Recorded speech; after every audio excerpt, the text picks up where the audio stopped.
When did we start going wrong? Give my dar back to me. I didn't have the energy to go to the bedroom, so I quietly slept on the living room sofa that night.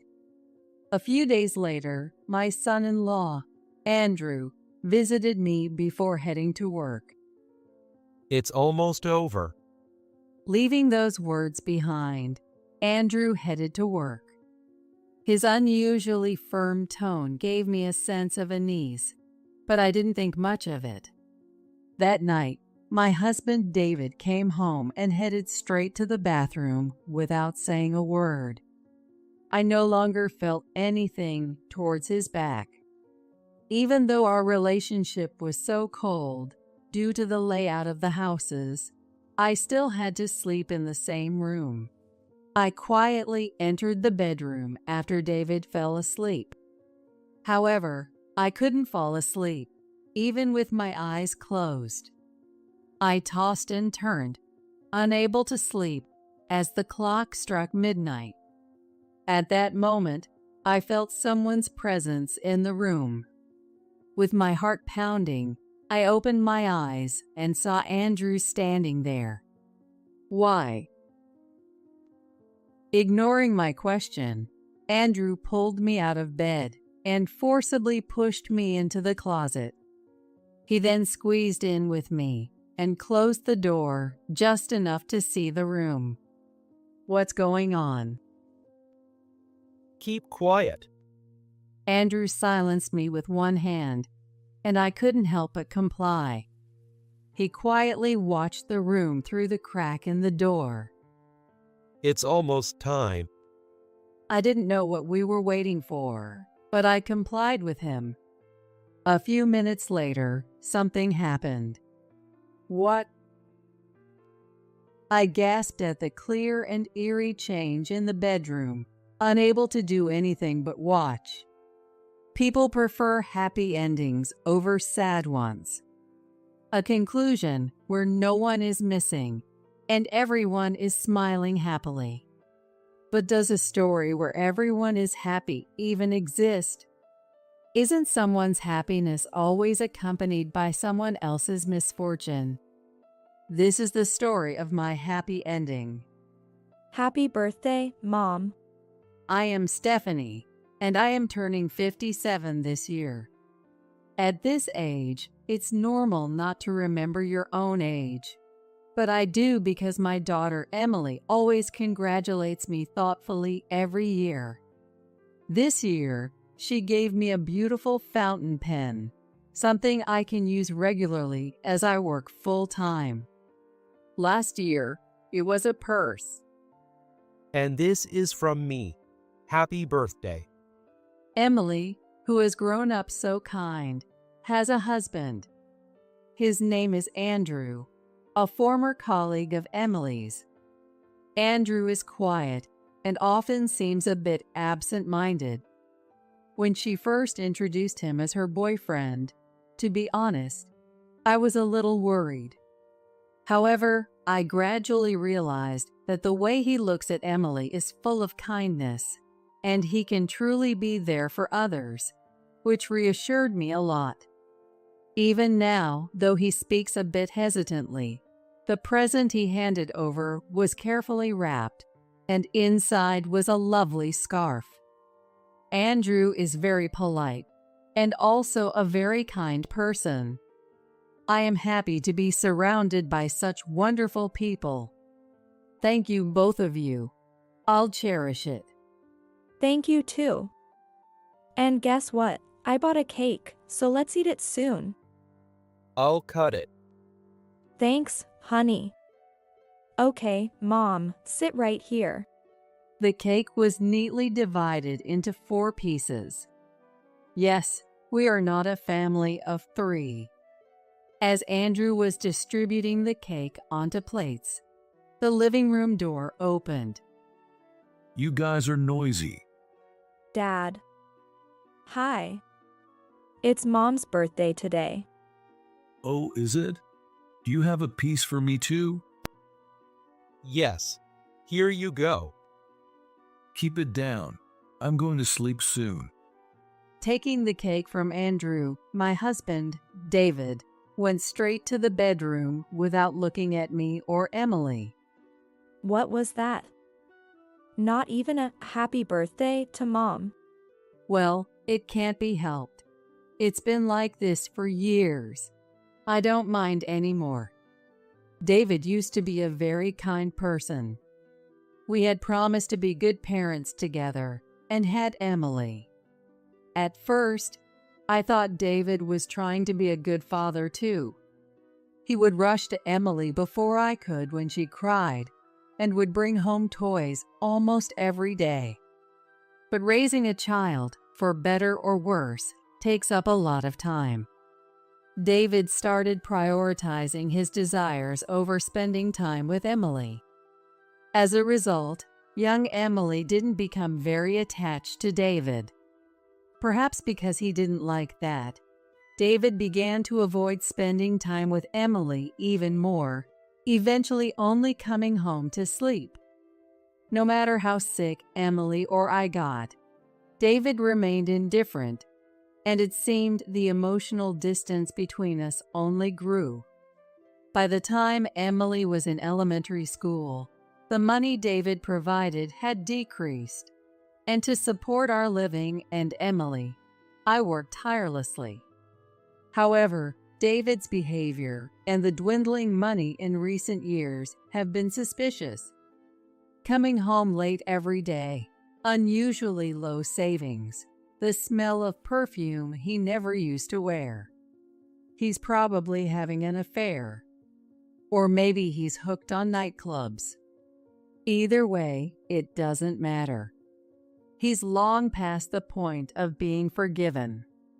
Yet, he's so clever at hiding it that I can't get definitive proof, and time just passes in this ambiguous state. I'm sorry, Mom. It's okay. You don't have to apologize. All right.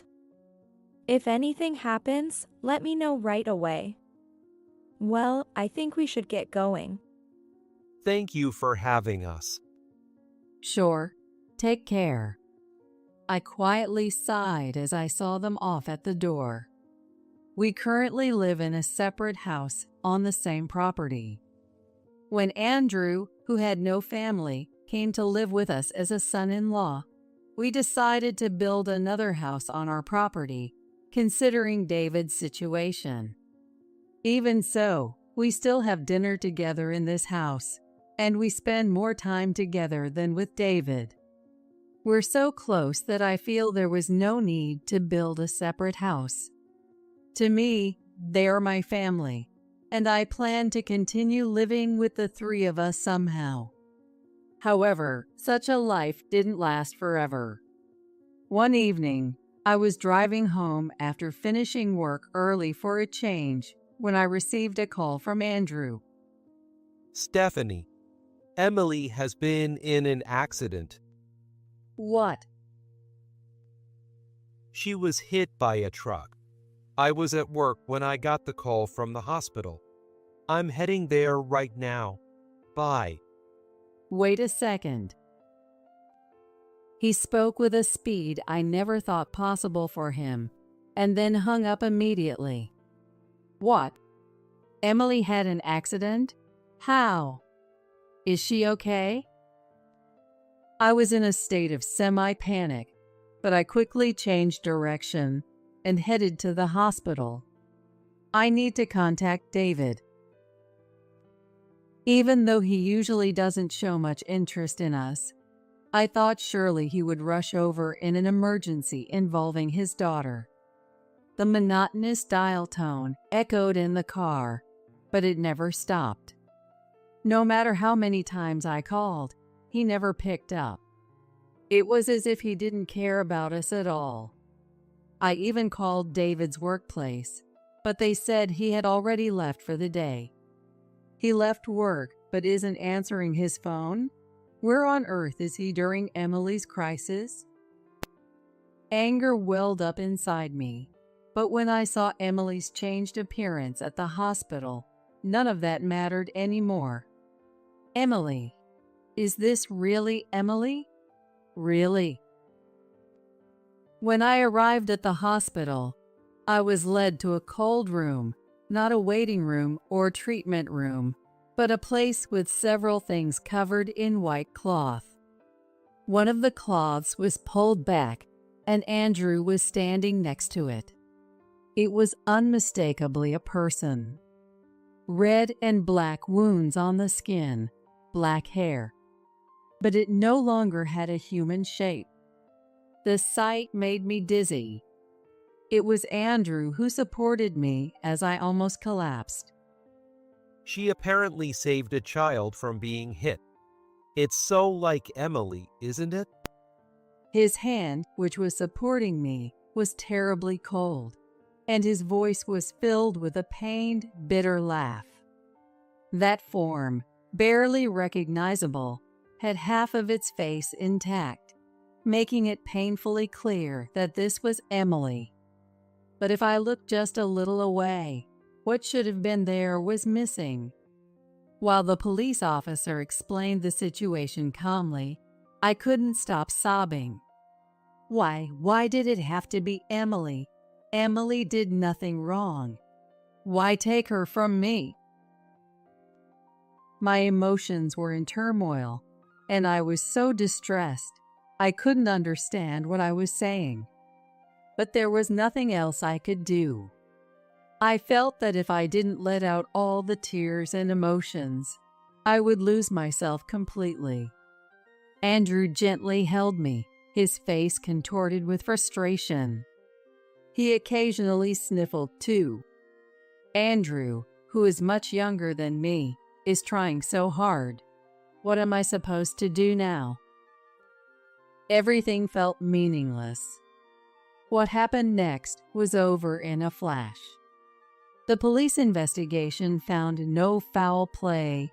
It was just an accident, and Emily was hailed as a hero for saving the child. The funeral was incredibly large, and it was quite a challenge. As her mother, it made me a bit happy to realize just how many people admired Emily. Andrew seemed to feel the same, looking somewhat proud. However, during the funeral, there was no word from David. I informed him of the situation only after everything was over. I called you multiple times, you know? I spoke to him as he silently walked in through the front door. David looked a bit surprised as he turned to face me, since I hardly ever spoke to him. There were traces of bright red lipstick around his mouth, which made me feel disgusted. What did you want? What were you doing? Work. Don't answer a question with a question. So, what did you want? I called his workplace again, and they told me David had taken a few days off. Work? Don't make me laugh. But I no longer had the energy to say that. Emily was in a car accident. We had her funeral yesterday. I see. That's unfortunate. It felt like a blow to the head. What kind of father talks about his daughter's accident as if it were someone else's problem? No sign of sadness or distress. Shouldn't he be more upset? Yes, very unfortunate. So, what were you doing during Emily's emergency? I told you work. It's unfortunate about Emily, but I was working. Don't make me repeat myself. David said that in an irritated tone and disappeared into the bedroom. My hands clenched on my lap. I'm so frustrated. David's behavior showed he felt nothing, even after Emily was gone. And more than anything, I was angry at myself for not being able to say anything back to him. How did it come to this? When did we go wrong? Give me back Emily. I didn't have the energy to go to the bedroom that day, so I quietly fell asleep on the living room sofa with my bad feelings swirling inside me. Since then, the days David came home have clearly decreased.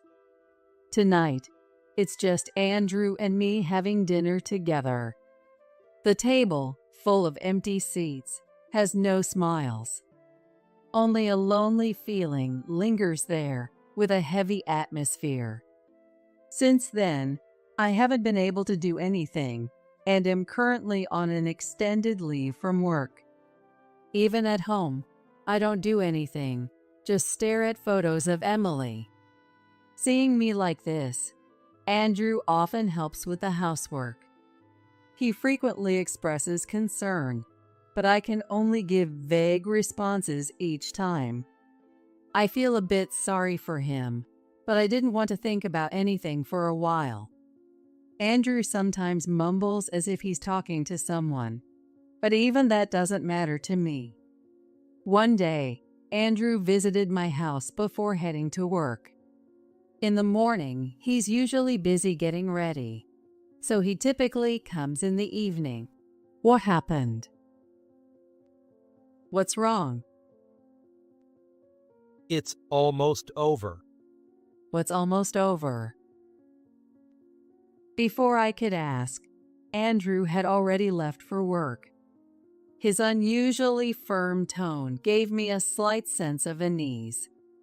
I had no idea what he was talking about, but I figured it must be something work-related, so I didn't think much of it and spent another empty day as usual. That night, for the first time in a while, David came home. He said nothing and headed straight to the bathroom, leaving me with no feelings toward him anymore. Still, due to the layout of the house, I had to sleep in the same room. I quietly entered the bedroom after David had fallen asleep, but I couldn't fall asleep, even with my eyes closed. I tossed and turned, unable to sleep, as the clock struck midnight. At that moment, I felt someone's presence in the room. Wondering what was happening, I opened my eyes and saw Andrew standing there. "Why are you here?" Ignoring my question, Andrew pulled me out of bed and forced me into the closet. He then squeezed in with me, closing the door just enough so we could still see the room. The closet was cramped and stifling with both of us inside. "What's going on all of a sudden?" Keep quiet. Andrew silenced me with one hand, and I couldn't help but comply. He quietly watched the room through the crack in the door. It's almost time. Not knowing what we were waiting for, I complied with him. The room gradually became misty and white. The previously stifling closet air turned icy cold. The mist gathered around David's pillow and slowly took the shape of a woman. What? I recognized that figure immediately. It was Emily. Though not a clear image, I knew it was her. This mist was definitely Emily. As I almost gasped, Andrew covered my mouth with his hand. Emily was muttering something beside David, and as she did, he seemed to be more and more tormented. It looked like she was performing a ritual to make him suffer. Watching it, I felt short of breath and broke into a cold sweat.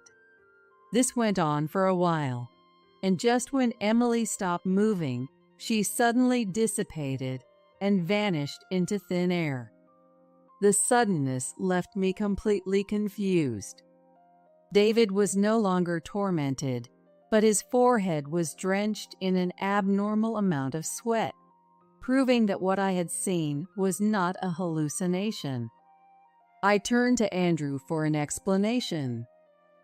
Not here. We left the closet and headed to the living room. That was Emily, wasn't it? Yes, it was Emily, or more accurately, something like her lingering thoughts.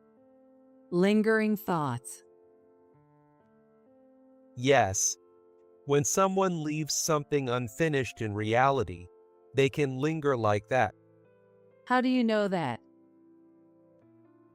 I've been able to see things like that since I was a kid. Andrew explained that he had always had strong spiritual sensitivity and could see things in daily life that others couldn't.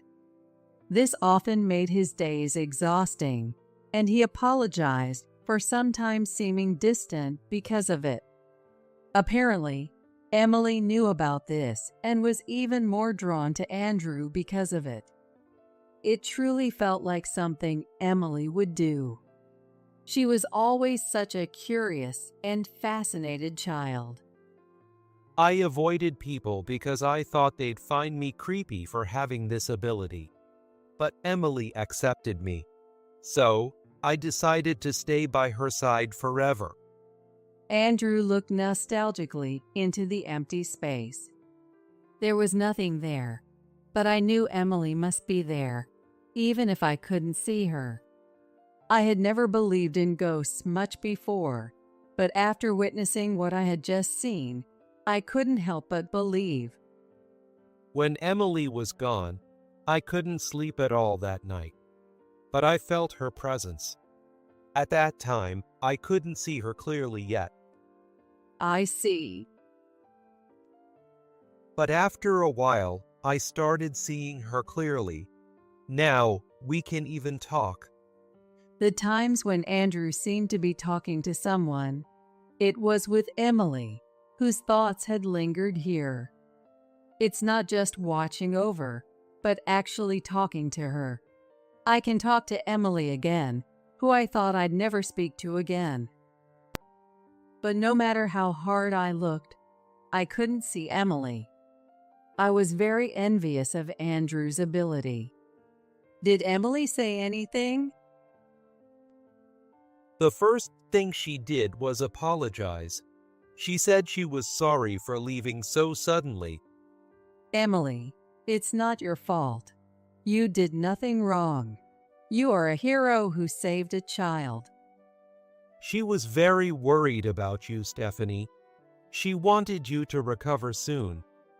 There was no way I could recover. Emily was everything to me. She was my reason for living, my only family. And she was very angry at David. That's why she acted like that tonight, to express her anger. I'm sorry for scaring you. I see. But why did you put me in the closet? Honestly, spirits and lingering thoughts are unpredictable. I was worried that Emily's negative emotions might affect you. I understand. It did feel a bit suffocating. Did Emily have something to do with David coming home suddenly today? Yes, Emily did something. I'm not sure about the details, but spirits are mysterious, aren't they? Andrew shrugged his shoulders. I had many thoughts about David and always wanted to confront him. Maybe now is the perfect chance. It's time to settle things in this broken family. Andrew, do you have time tomorrow? What? Oh, yes, I think so. Let's put an end to this. I want to have a proper talk with David. Do you think Emily will join us? She's nodding and smiling widely. She probably has a plan, though I don't know what it is. That's a reassuring ally. Well, let's get some sleep now. All right. Oh, and one more thing. Emily really cares about you, Stephanie. So please, don't overdo it. I understand. Good night.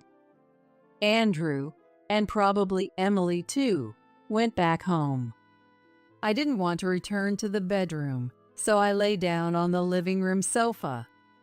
Unlike earlier, I quickly fell into a deep sleep. Despite the uncomfortable sofa, it was the best sleep I had in a long time. The chirping of birds woke me up. Pleasant sunlight streamed in through the gap in the curtains. making it a very pleasant morning. As I sat there for a while, lost in thought, I suddenly heard a scream from the bedroom and the sound of heavy footsteps running. Stephanie, I was wrong. I've been cheating all this time. I'm sorry. Please forgive me. David burst into the living room and immediately apologized with great urgency. I was stunned by the suddenness, but I guessed that Emily must have said something to him in his dream. Why did you do it? After Emily was born, you were always focused on her. At first, I was just messing around to get back at you, but then it got out of hand. I see. I'm really sorry now. I'll never do it again. Emily made me realize. Let's start over as a couple. David's voice was on the verge of tears. A grown man crying and pleading over his own mistakes was pathetic. It's too late. A man who was cheating even at the end of Emily's life. Do you think I could ever forgive that? My voice came out colder than I had imagined as I responded to David's pleading. David flinched, surprised by my coldness. But if only you hadn't been so focused on Emily and ignoring me. It's not just my fault, it's yours too. David raised his voice in desperation, making me tense up. At that moment, the front door opened, and Andrew walked in. Seeing him, or rather the empty space to his left behind him, David started to shake. Oh, so you can see her, David. Emily, no, it's not like that. I never stopped caring about you. I was just lonely. I wanted to attend your funeral. I really did. David desperately tried to explain, but he was speaking to empty air.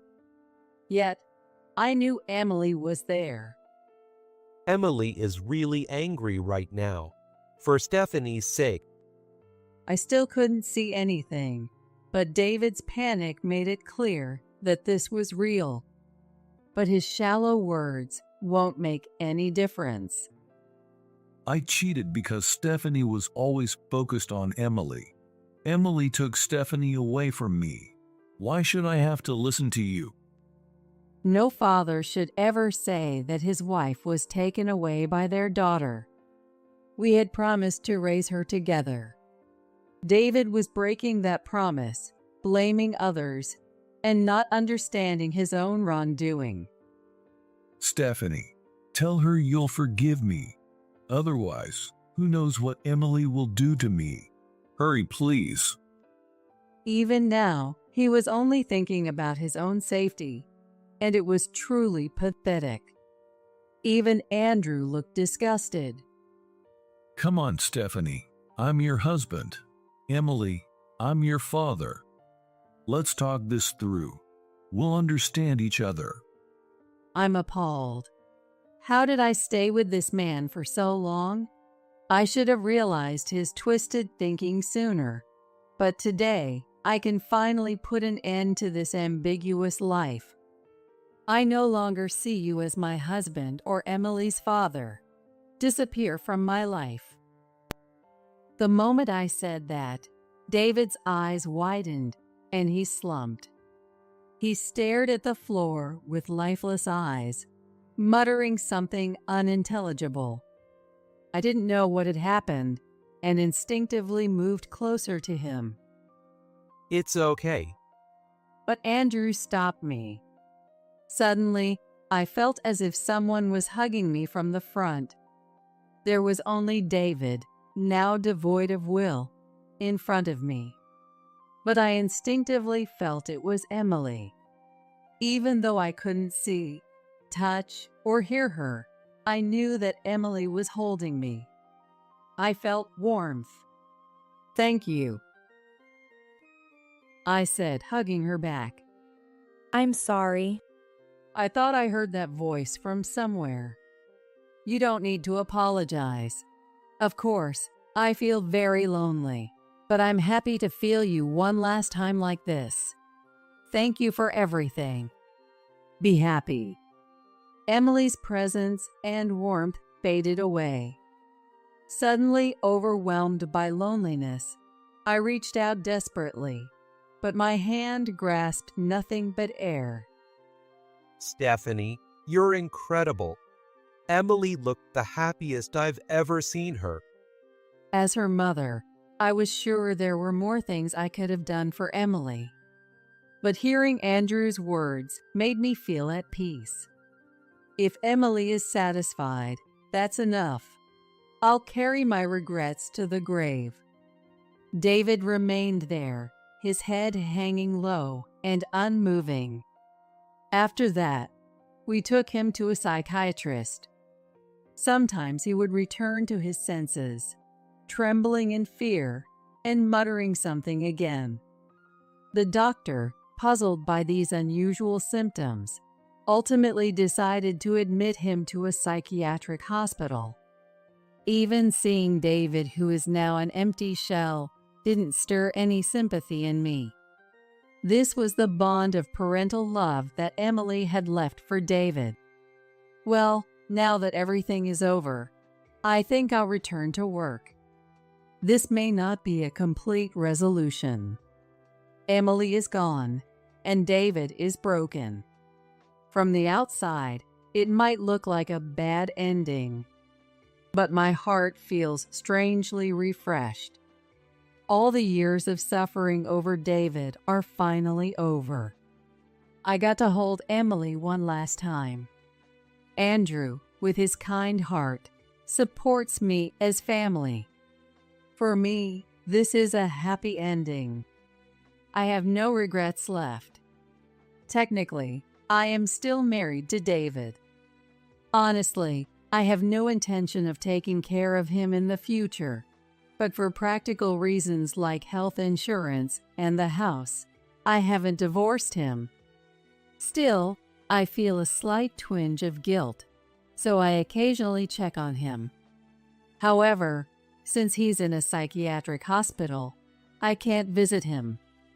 He continues to live in fear and apology every day, and it will be a long time before he can be discharged. I don't wish for his unhappiness, but I do hope he atones for his sins. On the other hand, Andrew seemed a bit disappointed that Emily's presence had vanished. I can't see Emily anymore, but I'm glad to see you looking much brighter, Stephanie. He truly is an endearing person.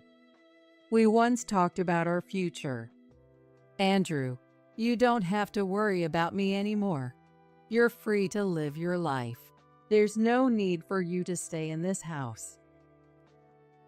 That's true, but if it's all right with you, Stephanie, I'd like to stay here. Why? Emily always appreciated you.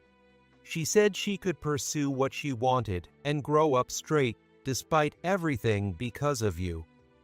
Emily, that's not true. No, I feel the same way as Emily. There's something about you, Stephanie. Your incredible capacity for love. Living here, I've come to think of you as my real mother. Andrew said this while turning slightly red and looking away. Seeing him like that, I couldn't help but laugh, thinking how he really seemed like my own son. He looked a bit disgruntled, but then started laughing with me, maybe finding it amusing too. As our laughter echoed, a refreshing breeze blew through the room. It was a breeze as pleasant as Emily's bright